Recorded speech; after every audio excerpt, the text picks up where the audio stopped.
We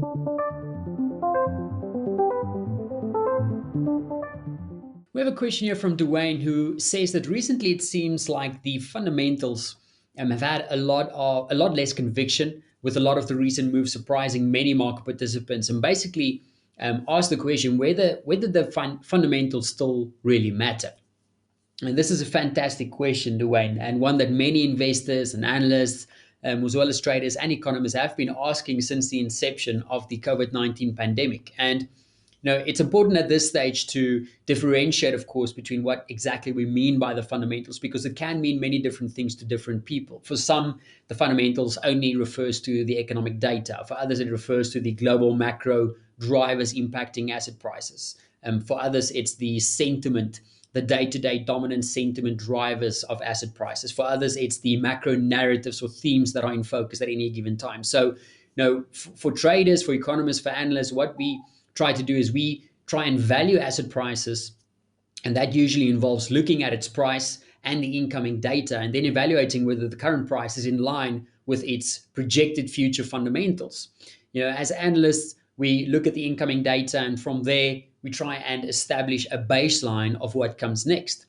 But what comes next isn't always as simple as just looking at the data, because what the market should do or ought to do isn't always what the market does, right?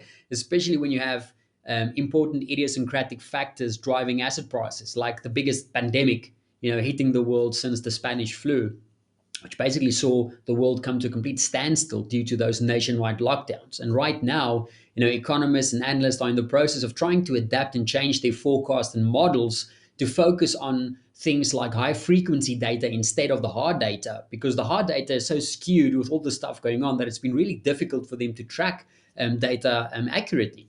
You only have to look at something like this, like the Citi Economic Surprise Index, to see that economists have really been out of their depth recently with regards to the surprises that we've seen in the hard data hitting the wires. I mean, just look at the upside that we've seen in this chart. So they've been very surprised, and just shows the difficulty that goes into trying to establish what the data should be, with all of these various things going on. So in that sense, I suppose the fundamentals from an economic data point of view doesn't matter as much when we refer to the economic hard data that is usually used to establish value.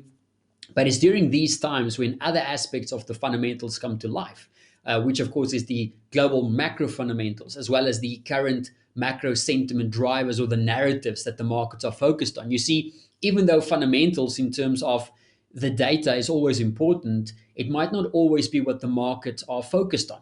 So, in that sense, the fundamentals always matter, but the market pays attention to different parts of it at various times. And a good example of this has been, the recent rally in equity prices. Let's just quickly get the something like the S&P on a higher time frame. Yeah, I mean, this massive rally that we've seen in equity markets, you know, from a purely data point of view, the fundamentals can't matter if quarterly GDP hits sub negative 10%, and at the same time equity prices are almost reaching all-time highs.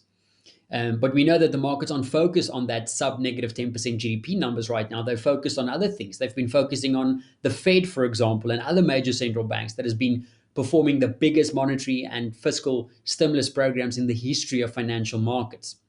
So when you have central banks, buying so much bonds, whether it's government bonds or corporate bonds, at this present size and scale, then suddenly the apparent disconnect between recent asset price movements and the fundamentals eventually start to make sense again, right? But also keep in mind that these types of unprecedented actions by governments and central banks have meant that some traditional correlations has either broken down or have just become far less useful than normal. And that is something that we do need to pay attention to, especially on the day-to-day basis. That's why from March, since we've seen some of these disconnects, there's been a lot less conviction in the more medium-term approach to trading, and there's been a lot more focus to short-term moves, trying to capitalize on those short-term moves because they are more predictable from a fundamental point of view. That's why we always talk about those key macro themes. We mention them in most of our videos and in all of the daily reports, in almost all the analysis and commentary, because the market's always focused on specific themes or narratives or stories, if you will, that drives asset prices in the short and the medium term. Now, of course, that doesn't mean that we can forget the data completely, right? It just means we need to adapt to focus on what the market is focusing on. So we need to have a type of oats approach to trading, if you will. It means that we observe what the markets are currently focusing on, what those key drivers are. We adapt to following the current news that deals with those current narratives, and then of course we just trade them accordingly. Um, I know it sounds oversimplified, but it shouldn't have to be a very complex thing. It all comes down to market expectations at the end of the day.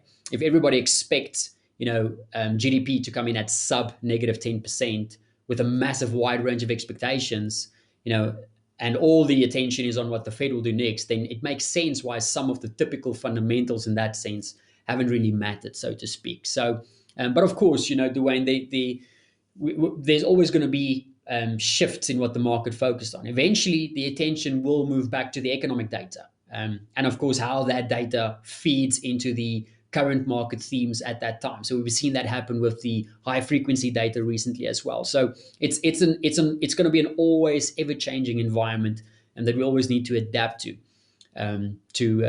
make a success of our trading. So I hope that helps you with your question, Dwayne.